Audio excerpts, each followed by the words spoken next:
someone asked you if you're happy, what would you tell them? Take a moment to pause the video to answer this question to yourself, or let us know in the comments. We'll wait. You back? Cool. If you said yes, think about why you said yes. Are you truly content, or are you going through the motions and putting a smile on while you do? Well, today we're gonna find out. Let's learn about 7 signs you're not as happy as you think, according to science. Let's go. Side note, if you're struggling with happiness or feeling content with your life, this is a serious matter. Please reach out to a trusted mental health professional to help navigate those thoughts and feelings. Number 1, comparison. In 1991, Veenhoven did a study on happiness where he proved one of the predictors of happiness can be comparison. If you feel your situation is better than someone else's, you're probably happier. Now, apply it to your life. Say a coworker gets a promotion that you interviewed for as well. You smile, congratulate them, but they ask, you're not upset, right? Let's pause. Are you really happy? Veenhoven states, happiness tends to be quite stable through time, and that happiness relates more strongly to psychological variables than socioeconomic ones. If you realize that promotion comes with more responsibility and longer hours that take away from your other priorities, you may actually be happy they took the job. On the other hand, you might just be faking a smile to not be perceived as a sore loser. However, in both situations, happiness is solely based on who has the better situation. If you are curious if you're happy with something in life, ask yourself, do I like this because I think it's better than others? If the answer is no, you may not be as happy as you think. Number 2, inner life.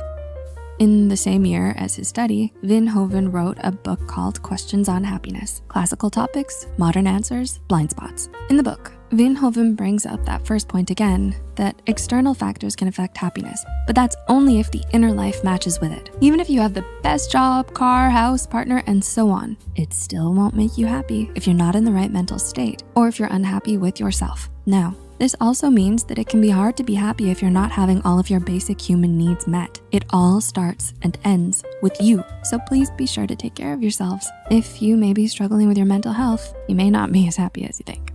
Number 3, stress.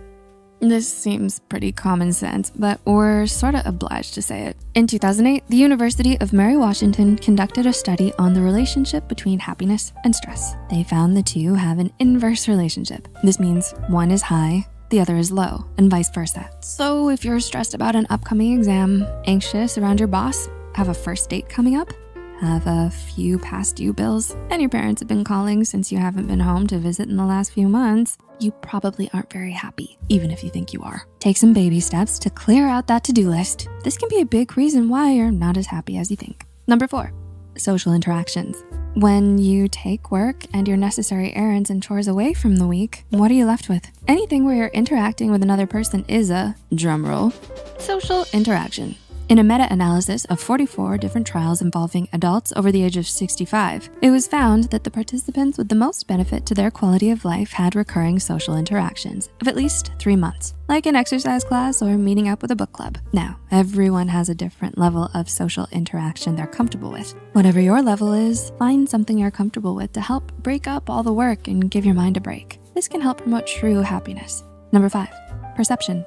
Back to our buddy Veenhoven. In his article, Happiness, he states that we don't calculate happiness or unhappiness by our wants versus reality. This means if we really want something and don't have it, our brain doesn't calculate this as unhappiness. Our brains infer happiness or unhappiness from our extreme moods. For example, if everyone at school is getting the newest iPhone, but you're still a few versions behind, your brain will infer happiness or sadness based on your reaction. If you're super pissed and jealous about not getting the new iPhone, your brain will register this extreme mood and cause you to be unhappy about your current phone. On the other hand, if you're a little relieved that you won't have a more expensive phone bill and still content that you have a working phone, your brain may register the lack of extreme emotion as happiness. It's all about how you look at things. If you tend to have a negative outlook on things, you may not be as happy as you think.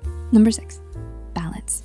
If you're a horror fan, I know you've heard this one. All work and no play makes Jack a dull boy. Come on, it's spooky season. We had to throw in a horror reference. In the movie The Shining, Johnny's wife finds this phrase typed out from his typewriter over and over and over. Aside from staying in a haunted hotel, he worked himself crazy by not taking breaks. Happiness is kind of the same thing. It's not about eliminating every little piece of negativity in your life. Jeremy Bentham, one of the first people to study happiness, defined happiness as the sum of pleasures and pains. Veenhoven agrees and states that happiness is the overall appreciation of one's life as a whole. We've all had a crappy job or have gone through some stress here and there. Nothing is perfect. Understanding this and making sure you have balance in your life will greatly improve your level of happiness.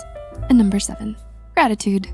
In a study done in 2017 on the relationship between gratitude and happiness, a higher level of gratitude is a predictor for a higher level of happiness. In the study, participants were divided into 2 groups, one control group and the other that asked the participants to think about a past hope that they now have with gratitude. Those who thought of that past thing with gratitude actually showed a higher level of happiness and hope for the future. An easy way to show gratitude is to say thank you for what you have. You can actually say it out loud or quietly in your head or write it down. But the point is that you express it when you sit down to eat, wake up in the morning, or even when you have a little extra money to order a new Funko Pop. Say that quick little thank you. This can help you to be just as happy as you believe you are.